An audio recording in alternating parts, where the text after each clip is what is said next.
ஹரிச்சந்திரனின் கதை. அரசனாக இருந்து அனைத்தையும் இழந்து வறுமையில் வாடி தன் மகனையே எரிக்க தன் மனைவியிடம் உண்மைக்காக காசு கேட்ட கதை. ஹரிச்சந்திரன் கதை என்றால் சோகக்கதை, சோகத்திலும் சோகக்கதை. அது உண்மைக்காக எழுதப்பட்ட கதை. அந்த கதையை நான் உங்களுக்கு சோகமாகவே சொல்கிறேன். ஒரு காலத்தில் ஒரு ராசா இருந்தான். அவன் எப்பவும் உண்மைதான் பேசுவான். நேர்மையான அரசன் அவன். அவன் சந்தர்ப்ப சூழ்நிலையால் நாடு நகர் இழந்தான். கடைசியில் இடுகாட்டில் வேலை செய்தான்.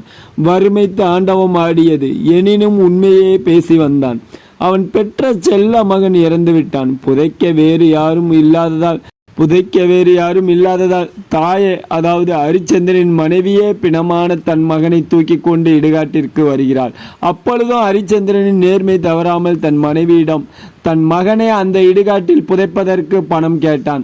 வறுமையால் வாடிய அவனது மனைவியோ பணம் கொடுக்க